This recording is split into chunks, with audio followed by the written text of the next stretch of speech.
Go ahead. All right, guys. Well, so one of the things we're going to get to do together during this pre-service class is we're going to get to talk a little bit about child development.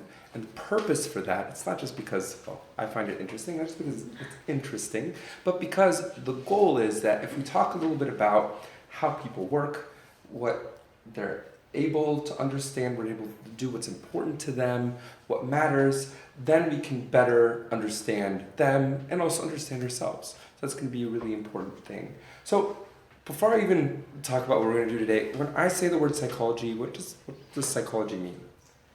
Study of the mind. Study of the mind. Do you guys know what the original meaning, the Greek word psychology It's like psyche. means? Yeah, do you know what psyche is? What is it? Spirit? It's actually soul. Soul, spirit, sort of one of those things, right? So what we're really doing is actually, and psychology always has been, despite history sometimes being against it, has been kind of tied to spirituality.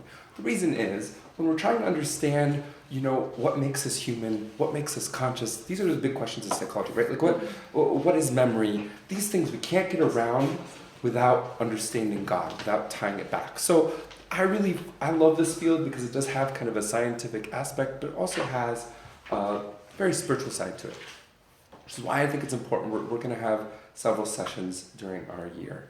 So I wanted to start this year with kind of really a foundation. So we're going to discuss 9 basic principles of psychology that have to do, psychology is gigantic and I could spend 3 years teaching you just the basics. But today we're just going to talk about just some very straightforward principles you may know, may be kind of new, that I think are really relevant to service. Really in the aspect of teaching, right? And the psychology of learning behavior. So the way we're going to do it is my favorite method. I hope you're not getting tired of it, which is the true and false. So you each have your voting cards. So for each principle is a true or false. So we're gonna read it together, and if you think it's true, I want you to raise the yellow. Everyone has to vote, okay? This isn't like the American election, it's required. This is required. You can vote too, I'm voting if you'd like. Yellow is you think it's true, purple is if you think it's false. So the first thing we're going to discuss is if you guys think it's true that students' learning is generally limited by the stages of development. If you have any questions before you vote, you can ask. But if you think that's true, raise yellow. If you think it's false, raise purple. We're talking about physical development, or like physical of the brain, or we're gonna, when we talk about development, we're gonna actually talk about physical and mental and spiritual all together. So just general development. I know. So we've got a good mix, okay? So anyone want to defend why you think it's false? Why does that sound false? Anyone voted false? I think we can never say something is limited generally. Right. So I would assume that there got to be more than just a limitation. Okay. How about people that say that it's true? It's a good answer. You can't teach.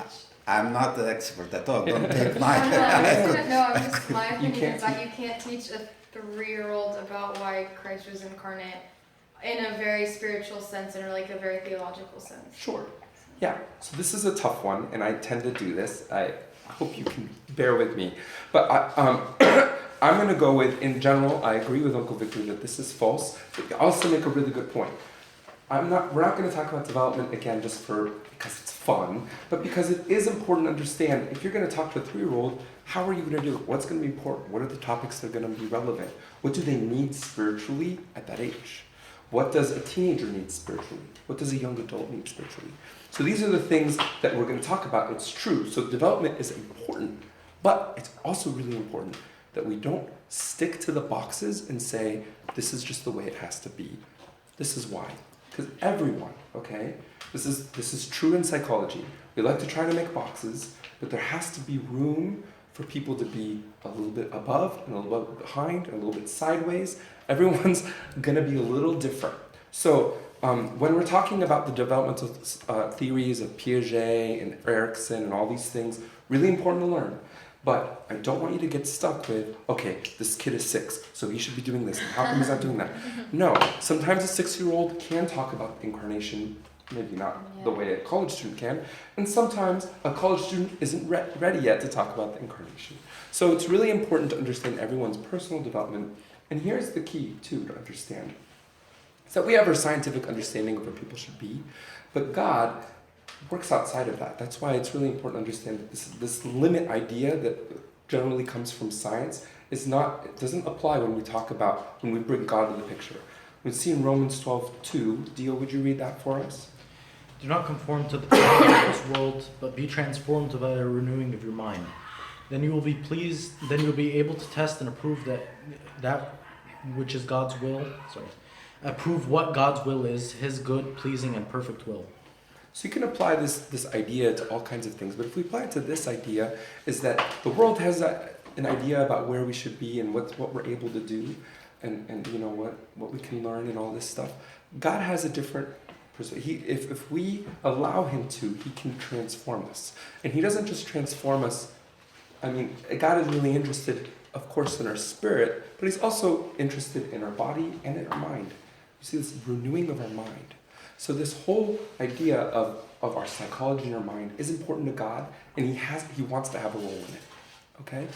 And so does that make sense about the idea about development? It's important to understand, but let's not stay in boxes. Any questions before we go to number 2? Awesome. Number 2. Sometimes behaviors don't have a reason for why they occur. So a kid is acting up in class, sometimes it just has no reason. True or false? A lot of people think it's false. Because I feel like everything happens for a reason. Everything happens for a reason, okay. What was that about? Why did I do that behavior? To make it To better. protect. Great. Okay. So first you're like, why would he do that? It's kind of random. But I agree with you, that's false. So here's the tricky thing. When you're in the midst of things, sometimes behaviors that happen really suddenly and are weird and outrageous and upsetting and cause us to feel emotions, they can feel like, why is this person doing this? You can get really frustrated. And sometimes it feels like there's no reason. And sometimes as adults, when we're dealing with kids, what we do is we go up to the kid and we're like, why did you do that? We ask them. We're like, I don't know your reason. Can you tell me your reason? What do kids generally say when you ask that question? I don't know. I don't know. Why? Are they lying to you? No, because they really don't know. Because they really don't know. Sometimes they're lying to you. Sometimes they're manipulating. But oftentimes, so this is an important distinction in the field of psychology, right? That behaviors happen. There's always a reason. This is the behavioral type side of psych. There's always a reason, but the person who's doing the behavior doesn't always know. But oftentimes there's an unconscious reason, okay? So, doesn't mean that it's not important or possible to understand the reason. It just means the person that's doing the behavior doesn't really quite know why it's happening, okay? I think it's important we talk about behaviors on 2 levels here really quick. One is that when you're teaching, and we're going to talk about this a lot more in depth, there's going to be good behaviors that you see in the classroom, attentive, eye contact, the things you guys all do, like champs, right? Like, because you guys know how to be in the classroom and like, you're super wonderful. And then there's going to be the more disruptive behaviors, right? And next week we're going to talk a little bit about classroom management. We're going to talk about that a little more. But the talking, the throwing things, the being rude, the not listening, the head down, all the fun stuff, right? The clowning around. So there's those kinds of behaviors. Then there's the things that are really important as us as servants to foster in ourselves and in others, the behaviors of the spiritual life.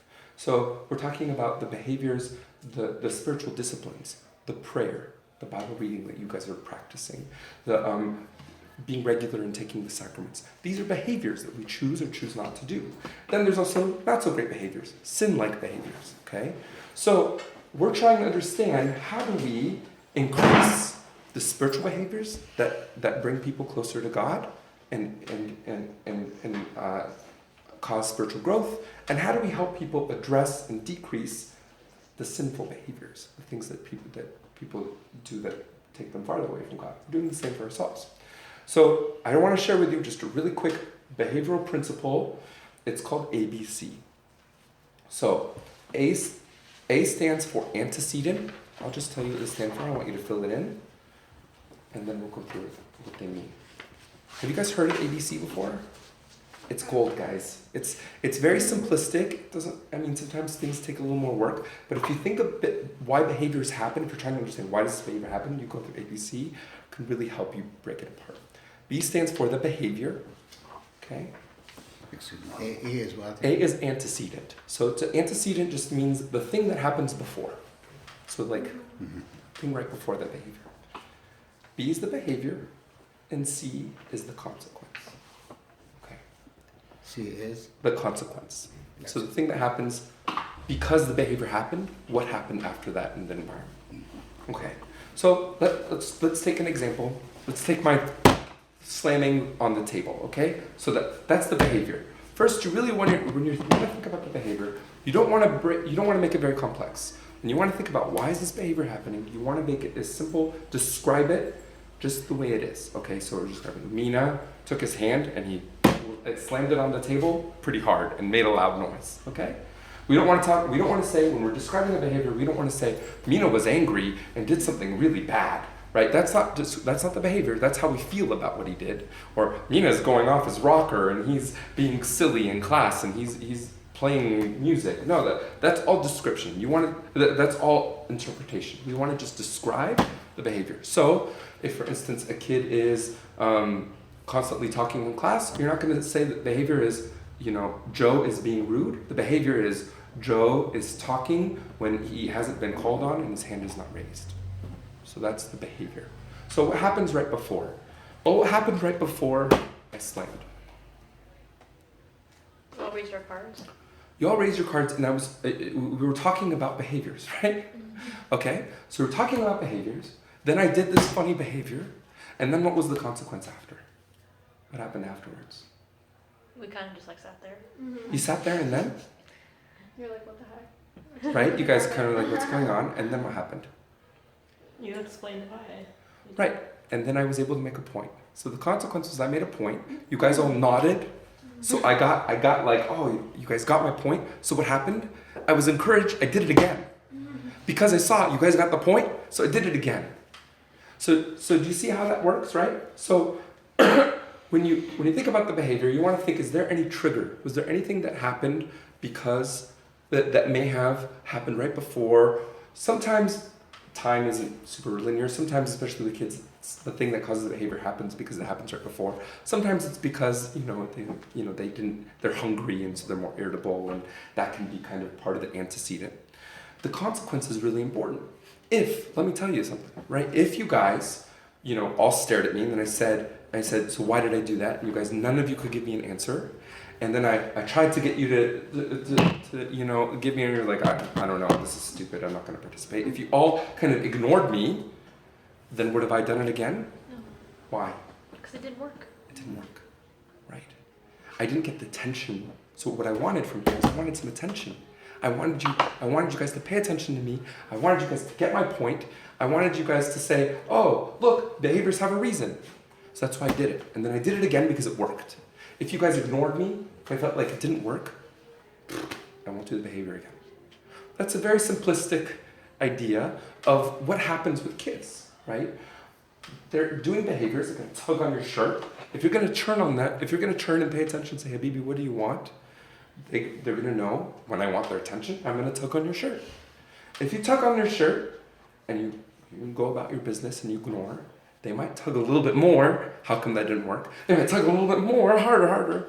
You give them a few times, it's called an extinction burst. It gets a little bit, behavior gets a little bit more extreme. If you keep on ignoring it, then it goes away. Because then it's not going to work, I'm going to try something else. Okay, so that's a general concept of behaviors. Any questions about that? Yes. Yeah. I'm thinking maybe the word motivation, Yeah. probably a substitute for reason. Because reason normally associate with something logical and but maybe the guy, whoever doing any action is just to motivate. He or she wants to do something or whatever they have in mind. That's a good point, Uncle Victor. I mean, these kinds of things that we're often are going to cause problems aren't rational things, right? They're not going to be things that the kid is going to be able to explain, or we're not necessarily going to be able to explain logically, but they might be driven by like feelings or motivation that's kind of underneath it. Yeah. And also sometimes maybe there is a reason or motive, but we cannot, as even adults or servants, Sometimes. understand it. So for us could be unexplainable, but you saying that always in the human behavior there is a motivation or reason, right? There is, but sometimes it's very hard to know what it is. Or impossible, right? Sometimes it's possible. So only God can know some of these things. That's true. But the idea, the principle is that yes, there is a reason. Maybe sometimes only God knows it. But as servants, we're called to do our best to understand that we can. But there is also something to be said that sometimes we won't be able to, and that's okay too. The call is just to use the resources we have to do the best we can to understand the kid and what might be happening before we rush to conclusion and rush to punishment and whatever, because there may be more going on. So that's why it's really important to understand the behavior, to do our best to understand the behavior. Sometimes you can't. If you can't, then we let it go to, we're always going to involve God, but sometimes we should say, God, this is beyond me and my capabilities right now. As a Sunday school servant, I don't know what to do here, and that's okay.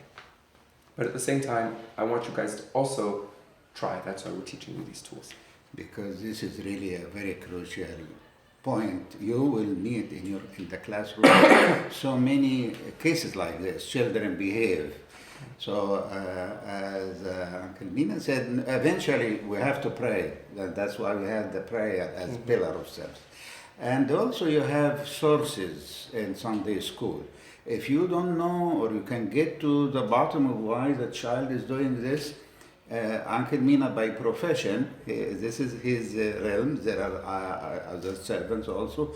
Always, Abuna, you can always go to back, remember that you are not alone, and you really have to find as much as you can this reason, because that will help you move on with this class, or with this child in particular. Thank you. Yeah, thank you. So number 3, true or false, guys? Students' beliefs or perceptions about intelligence and ability affect their cognitive functioning, that's their ability to think, and their learning. Is that true or false? Most of you guys think it's true. How come? Because you think you can't. Yeah. Yeah. I know you guys know about this, but it's so important to say. This idea of the self-fulfilling prophecy is so true, especially in a learning environment. So this is really important in the spiritual life, right? If you feel like I'm just not going to be a spiritual person, I don't have it in me to come to church, and I never really understand what's happening in Sunday school, and I'm too stupid, or I'm too slow, or I'm not spiritual enough, or I'm not good enough, then guess what? You're not going to be then. Right? So a lot of what these kids need is what? Encouragement. They need encouragement. They need to be told, I believe in you. They need to be told, God believes in you, and God loves you, and God thinks you're good enough, and God thinks you can have a relationship with Him, even though you don't know if you can. And I've seen this in my small time serving, that there are lots of kids that go through, and I see this in my work too, that go through their life not really hearing a lot of, we're proud of you, you did a good job. Sometimes the only time they get to hear that is from the servant at Sunday school. I've heard Sunday school kids come up to me and say, like, you're the only adult that has ever said that to me. That makes me want to break down and cry when I hear that. But I also know that my role to be able to just once a week, or if we're going to talk about being able to see our kids more than that too, to be able to just give them some love and some unconditional reinforcement, to remind them that in Genesis 1:27, so God created mankind in His own image. In the image of God He created them, male and female He created them. That there's a God in them. God is in them. That's what I mean to say, not a God. That God is in them. That they were made in God's image. Right? So this sounds all nice and sweet, and it's actually really easy to do, but so crucial. Okay. Yes, question. Yeah. So, I've done a lot of tutoring, and I came across one child in particular who I had a long relationship with. I tutored him for many, many years. Yeah. And he was just, I mean, he tried sometimes, but just so far behind. Like, I was genuinely concerned that he had a learning disability. And, you know, his mom didn't want to, you know, contemplate that possibility, but he was in 5th grade and didn't know how to spell America. And he's lived here his whole life. So my question is, how, without obviously saying anything destructive like, you're so stupid, you should know this, right. or how can we tell kids that they may still have a ways to go, or, you know, this is something that's important, they still need to learn? Any thoughts? How do you be encouraging with someone that's super duper behind? So you don't want to lie, right? You don't want to say like, you're an A+ student when they're not an A+ student, they're not doing the work, they're really behind, they don't know how to read, right? What do you do? You just gotta take it step by step. Okay. So like, What does that mean? you kind of focus on the like the present, like what they're actually improving on, as opposed to like the long haul. You focus on what they're improving on, what they're progressing, as opposed to like, oh my god, they still have like 10 chapters to read and they're only on chapter 1. Well, you finished chapter 1, that's great. All right, let's move on to chapter 2 until they hopefully get to, you know, the goal. Great point. Any other thoughts? Yeah, Molly, I agree with you. I think what you want to do is you want to focus, in addition to the step-by-step, it's just the idea that, I think another thing, you want to praise any progress that they've made, even if they're not where they should be. So even if it's like the fact that they sat still for 5 minutes and was able to do it with you, but also their effort. Actually, studies, pretty recent studies actually, this is a pretty new thing that we're discovering in the field, is that studies show kids that are praised for their effort more than their talents tend to do a lot better. So you're praising and encouraging and supporting the kid for just showing up, for giving an effort, for sticking with it, for putting it through. Not that you're not going to say he's smart, because maybe he's not, and especially in the subject. And plus, that's going to be less beneficial than saying, I love how you're trying so hard. I love how you're just really putting forth all this effort, and I know it's going to pay off. Like, that's the kind of thing you want to encourage. Okay? Good question. All right, number 4, true or false? People's personalities can change during development as they get older. True or false? Guys, this is false. Wow. This is false. How Yeah. is that? I know. This is actually it's a tough question. I know. I'm being really mean. I'm sorry. I'm sorry. I know. I'm smiling. I'm actually. You're right. You're right, Grace. I'm so not sorry. I'm so. I'm actually having a blast. So yeah, it's actually something that's been debated for a long period of time. You know, like if someone has a personality or a temperament, can it change? And study after study, and the general, I mean, there's some fringe groups that see it otherwise, but the general psych world actually says personalities pretty much stay consistent throughout life. Now, does that mean that you can't grow? Does that mean that you can't, you know, if you're like an extroverted person, does that mean that you can't do more quiet time and be better at that? Does that mean if you're an introverted person, you can't learn how to be more social? No. You can learn to adapt, you can learn to grow and all these things, but the core things of your personality are just who you are. They just are the gift. and there's no bad or good. It's just how God made you. It's just the temperament that you were born with. And we all learn how to adapt and use our strengths in a positive way and grow in our weaknesses.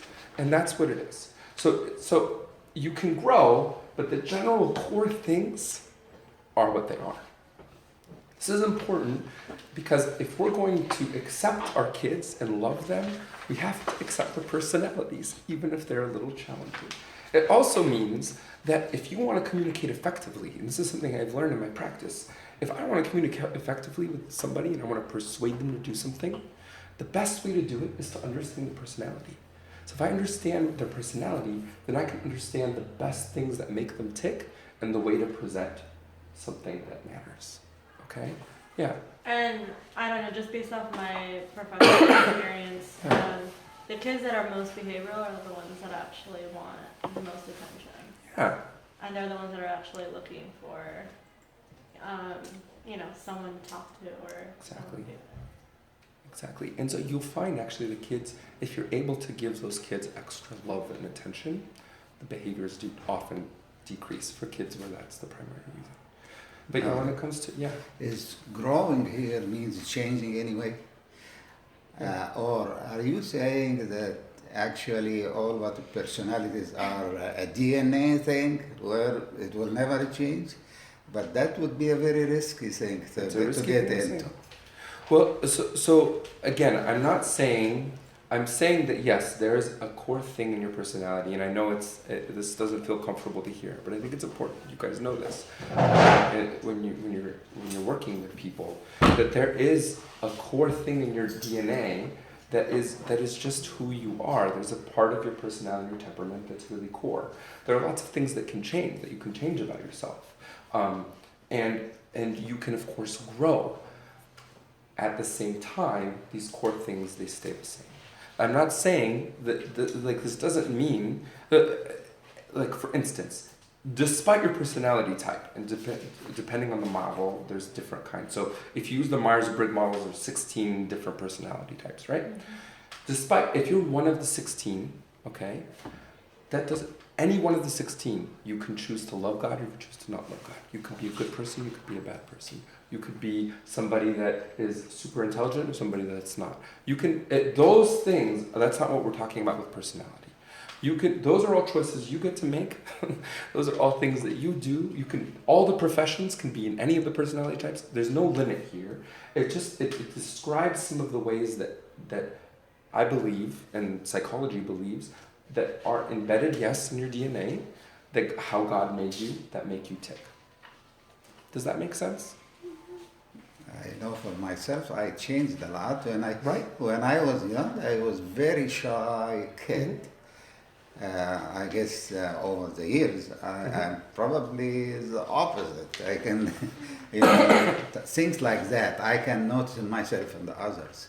Yeah. So here, I guess the question maybe people core traits or traits. Is that what we're talking about here? Mm-hmm. But definitely, like he explained, people change and people change and people adapt. So yeah, you can.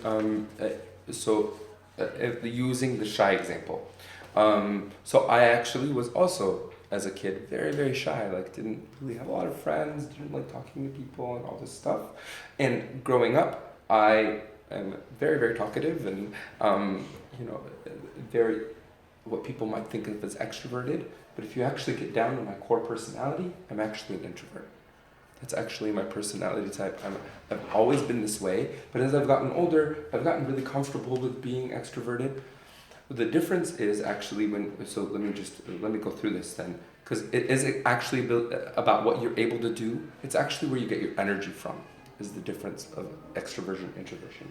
So I love talking to people, but what I learned is that when I am always social, all these things, if I do it for too long and I don't have time to myself for too long, I get drained. So some people, they get their energy from socializing. Some people get their energy from alone time, not talking, being on their own. That's an introversion type personality. The people that get their energy from more social things, from talking out loud, they have to talk out their thoughts more, that's an extroverted type personality. So people would look at me, at my life, and my lifestyle and say, you're definitely extroverted.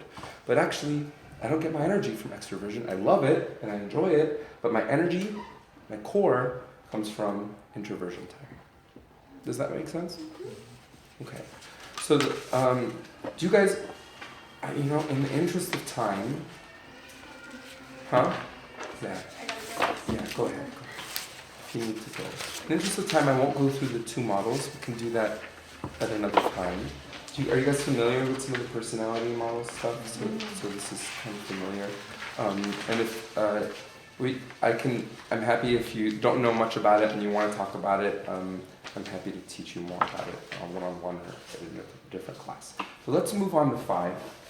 Because it's the time. True or false?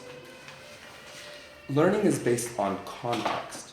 So generalizing learning to new contexts is not spontaneous, but rather needs to be facilitated. It's kind of a wordy thing. Take a guess about what you think that means. Do you think that's true or false? It's a difficult idea, but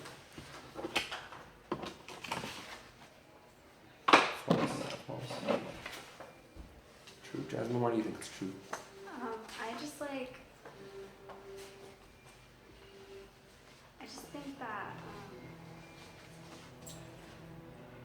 when you say context, Yeah. are you just talking about? What am I talking about? Yeah. So okay. So let me give you an example. Yeah, it's a very abstract concept. So say I'm teaching you about that God is love. Okay? So I'm teaching you, I want you to understand that God is love. So I'm going to say, God loves when you do good things, when you come to church and you take communion and you're good to your parents and all that stuff. So in the context, you're saying God loves you and you are loving to him and you're trying to be good. So does somebody that's understanding that understand all about when God loves them? No. So it's really generalizing learning means taking a principle like God loves us unconditionally and being able to apply it to all the contexts that might mean. That's what that means. Instead of just God loves me only when I'm being good, God loves me when I'm actually not good too. He wishes I wasn't doing those bad things, but he still loves me.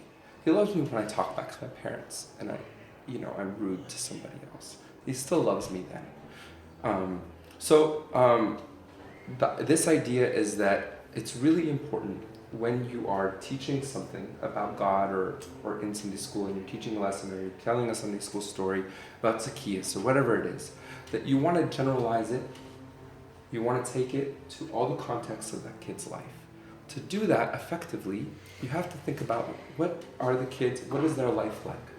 So, what's a typical day of like a school-aged kid like? What do they do? Lying, so they'll lie, so they do that. But what's like a schedule? They wake up. They wake up, who do they see in the morning? Parents. They see the parents. wake them up. They go to school, so they have school, and then what happens? They come home. Sometimes they come home, sometimes they have an after-school activity, Yeah. and then sometimes when they come home, usually the parents do homework, Yeah. and then maybe Have a little dinner. fun, have dinner, and go to bed. Yeah. Okay, so you want to think about, in their day-to-day, how would you apply whatever you're teaching into each of those contexts of their life? Okay, so I think it's really important. How would it matter to them that God loves you at school? What does that change? Right. They need to know, or when they're having a hard day, that God loves them, and still, when someone's calling them a name, God still loves them, right? There's still that still matters. That's relevant in the context of school time. It's also relevant when they're in karate. It's also relevant when they're doing their homework and their parent is forcing them, watching them, whipping them behind them. It's also relevant when they're eating dinner. It's also relevant when they're watching TV. So that's the kinds of things you want to do your best as a servant to make the thing you're teaching relevant to each of the contexts, each of the aspects of that kid's life. And this is just the general thing that St. Paul said that I think is so applicable to the idea of becoming a servant. We're going to talk about this so much, but I think I can't stress this enough, which is why I want to talk about it again. This verse. Molly, would you read it for us? 1 Corinthians 9:20. Sure. To the Jews I became like them, to win the Jews. To those under the law I became like one under the law, though I myself am not under the law, so as to win those under the law. So this whole idea, the reason why we're talking about this is that so you can put yourself in the shoes, in the mindset of the people that you're serving, so that you become like them, so that you can walk with them together to Christ, right? So that's what service is. That's what Jesus did. That's what the incarnation is. God said, I'm God, these are man, we're separated. There's nothing, we can do about that unless God comes and joins us. He's become like us so that we can join him. So we're going to talk about this over and over more. Is this the same true or false? So that one is true. Okay. Okay? Yeah, remember this because later on we're gonna learn how to prepare a lesson, and definitely one item would be practical application. Exactly, meaning how to come up from the lesson for something and teach the children to do in the context of the lesson. Absolutely. I'll put this in your folder. Yeah, and so can you guys make sure also you have your names on the pages? I'm going to put them in your folders for you. Number 6, acquiring long-term knowledge and skill is largely dependent on practice. So if you want to learn a new skill or acquiring some knowledge or skill, the way to do it is practice. Practice meaning repetition. True. Absolutely true, guys. This is true. Why is this important? Because we can talk about things over and over. We can talk about Bible reading. We can talk about prayer. It's completely useless. Completely useless unless it's actually happening, unless it's practice. And we're talking about regular practice. And so there's 2 ways you can really encourage people to actually practice things in the context, 2 core things that you can do. One is you can practice it with them. So when you're talking about prayer, pray together. When you're talking about the liturgy, right, attend a liturgy together. When you're talking about, Bible reading and how to study the Bible and how to think about things when you study the Bible and how to use, resources to understand it better and what the fathers say, do it together in class so that you practice it together. So that's one way. The second way is follow up. So Uncle Victor is giving you a beautiful example of how to talk about Bible reading a week ago or 2 weeks ago. We've been talking about it, for a couple of weeks. And then what does he do a week later? He says, how's it going? Right? So that's what you do that's what you do. If you're going to talk about something and you want them to practice it, then you check in. The idea of homework has persisted not because teachers love torturing people, right? It's not because it's so fun to make kids be busy, but it's because we know that this concept of having to do it over and then having it followed up by an instructor, by a teacher, that works. That's how people learn. You have to do it, and then to have somebody that you're accountable for really helps. This is just the way we work as human beings. So when we're talking about practicing spiritual knowledge and discipline, we do that here in Sunday school too. Okay. Number 7, clear, explanatory, and timely feedback to students is important for learning. True or false? Absolutely true. In Proverbs 19:20 it says, hear counsel, receive instruction, and accept correction, that you be wise in the time to come. Now, so let me ask you how you would do this. Say you need to talk to a kid, you need to give them some feedback, okay?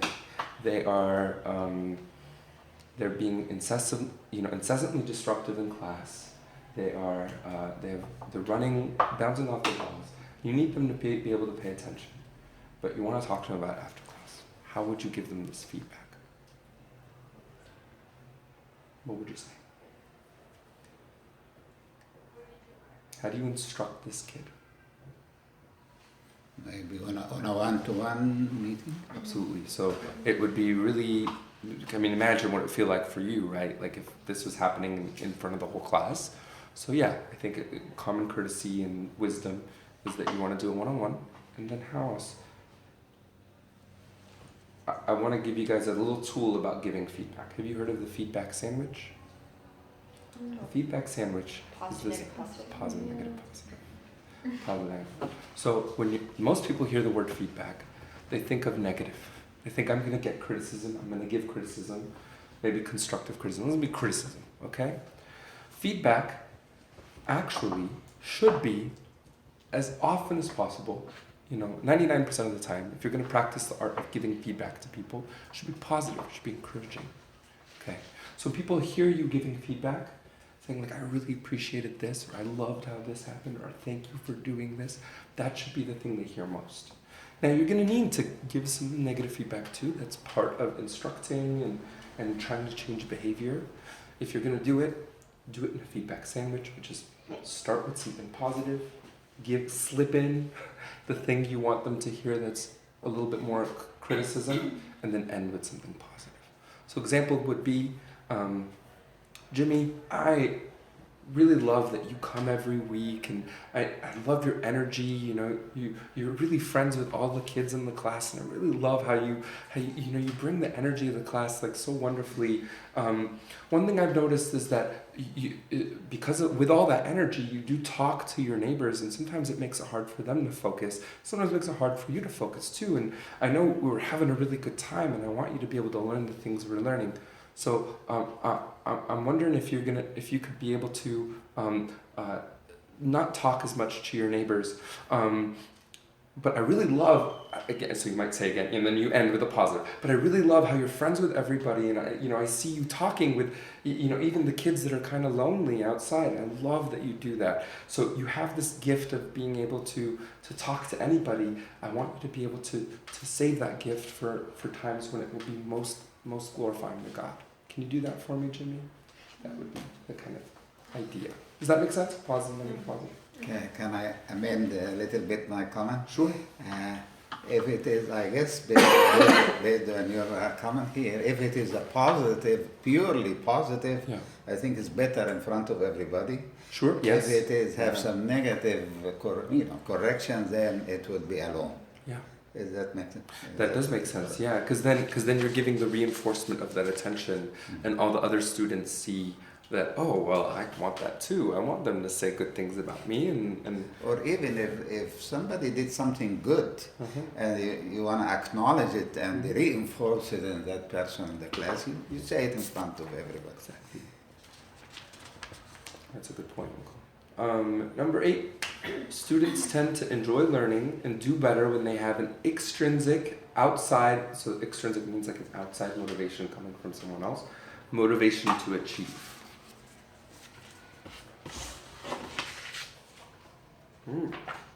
All right, a little bit of disagreement here. So people that say false, why false, and people that say true, why true. There's like an outside goal. Once you achieve that goal, you're not going to be interested in learning. Yeah, it's true. Like you have to actually want it. It has to come from what? I mean, like, yeah, the outside motivation will help initially, but like then it's gonna wear off, like she said. So like. But that's when you up the outside motivation once you achieve it. Yeah, but Okay. then they get dependent on it, and then they. It's like they right, never Well, know. eventually, But like you're not just gonna keep writing. depending on the age, you up it until they get to a point, and then you start decreasing a little.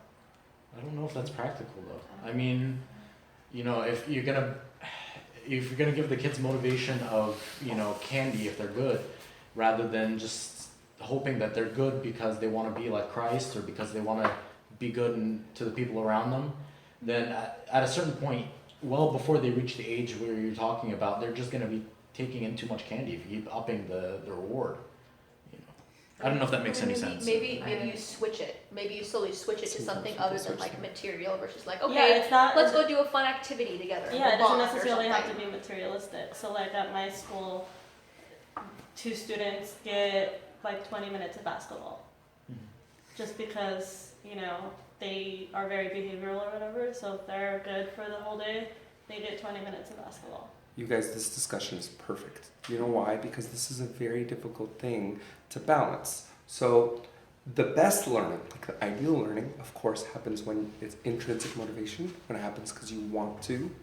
And that's our hope our hope for what we impart on all our students. And that's what we're trying to do. However, sometimes you have to start with extrinsic, like Molly is saying, but then it won't last forever. So that's the thing to know. So extrinsic can help you get to intrinsic. Okay, but the intrinsic is what you're going for. So for instance, you don't want kids to be coming to church only because they like the candy they get at Sunday school. I want them to come because they actually feel like it matters to their relationship with God. And that's what, you start by giving them the candy to get them to come, and then we pray and we do the work to move the extrinsic to intrinsic so that they start to want on their own to come instead of just like, you know, the expectations of the adults. Yeah. Sometimes like it's not even things that we like give them like candy or something material. Like I know a lot of instances like when I was growing up and like that you would only go to church because it was a social gathering or Because like your friends are there. yeah, and that in itself is an extrinsic Very motivation. And I know extrinsic. people that didn't when they didn't like make the switch or weren't consistent with their father of confession or anything that didn't turn it into intrinsic, they just stopped coming to church. Right. I mean, what happens, right? Like, all your friends, they just don't come anymore, or you guys can meet at another time. Yeah. You know, when your parents aren't driving you, right? Then you're just like, okay, let's sleep in on Sunday if you don't have another reason, an intrinsic motivation, and let's go hang out somewhere else. So go Saturday night or something, right? You can see your friends then. So, absolutely, extrinsic can be a reason to get started. But our role as servants, and we'll be talking about methods about how to do that, is to help notice what are some of the extrinsic motivators and how do we help build up the intrinsic so when those extrinsic extinguish, as they're bound to do, they have a real reason to actually continue learning and being and having a relationship with God we desire for them. Okay? Would that be true That's or true. false? True. So that is false. They don't do better with an extrinsic motivation achieved. So that's false. They do better with an intrinsic, but it helps to have extrinsic. Again, tricky, I know. So again, this is a principle St. Paul talked about, that whatever you do, the idea is that we do it heartily with all of our heart as to the Lord and not to men. That it should happen from, yeah. Can we say that at younger age, the children very young, as we emphasize that external thing, Yes, like we give them gifts, candy, whatever. Normally gifts in Sunday school are the very important element because that's what gives them. As you grow older, you don't keep doing that because they will reach that level of Yes. the verses. Absolutely, Uncle Victor. And I think that's what part of what you're saying, Molly, too, is that developmentally, there's a growth there. So that's the important thing. But the best learning happens when there's an intrinsic. Absolutely, we need to provide our own motivation too. Last one, guys. You've been great sports. True or false? People are generally doing. Do you believe this is true, guys? Are generally doing the best they can with what they have. False. Oh, some pessimists here. So why not, guys? Why aren't people doing the best they can with what they have? I think it has to do with the environment you're in. Okay. I mean, you could have everything, but if you're not fully grateful or, thankful for what you have. Yeah. What do the rest of you guys think? Also, it depends on if you're aware of what you have too. Okay. I think. Because I think people always want more than Mhm. they have. And then they focus on the more thing, and then it's They like, don't use what they oh, already but I got this too that I can be using. So yeah. Yeah. Is it because people have this fallen nature, whereby nature, they are lazy or selfish or whatever inside them, selfishness, I guess. So the idea that no one is at the best they can be because we're all sort of fallen and we're all struggling. And by fallen nature, we don't usually strive to do whatever we can the best. Look at work, people at work. I don't think very few will do their utmost best. Okay. What if I added the phrase, people are generally doing the best they can with what they have, but they could always be doing better. And that's true, That's true. I think. You think? Why is that different? I think just that last phrase Okay. changes it. Is that contradictory? Yeah. Okay. So here's another thing about psychology I'd like to just introduce a little bit is this idea of what we call dialectics, which is when you take two things that seem really contradictory, that people are doing the best they can, but could be doing better, that seem contradictory. When you put them together, oftentimes you have a better truth when you put them all together. So I agree with you guys. That statement on its own is kind of false. In general, if you just take it as face value, people don't really do the best they can, you know. But if you think about it, if when you add the phrase, but they could be doing better, that means that, you know, there's really more that they can be doing. But given where they are right now, they're doing the best they can in that moment with all their weaknesses, with all their strengths, with all they can. But they could be doing better. So what that allows us to do is it allows us to see kids with grace and with love and with compassion. Because then you see a kid that has a lot of potential. That's not where we want them to be. We want them to learn more. We want them to do better. But we also can say, you know, but he's had a rough morning. You know, he has had a rough year. You know, so he's doing the best he can given all the things he's experienced with all that he has. And I'm really proud of what he's been doing. But I want more. So to allow yourself to see both sides and to allow both to be true together, okay, the dialectic, both sides together, is a really important thing. And it's an important thing to teach your kids too. So when we allow ourselves to love, we can bear all things, believe all things. Actually, in one of the translations, it actually says trust all things, hope all things, endure all things. So we can kind of allow ourselves to believe the best in people. But to not let that be like, okay, well, I'm going to let them get away with things. Believe the best in people, but they can also be doing better. There's more potential. I'm going to push them, but also be grateful for where they are. Any questions or thoughts about that? Is that confusing? Okay. All right. Any thoughts or questions about this? About the principles we learned?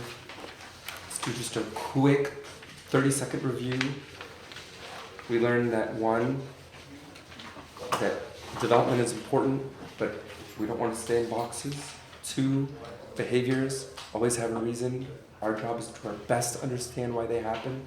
Maybe we won't, maybe we will, but we can use the ABC tool, which is A is, B is, C is. Consequence. Great.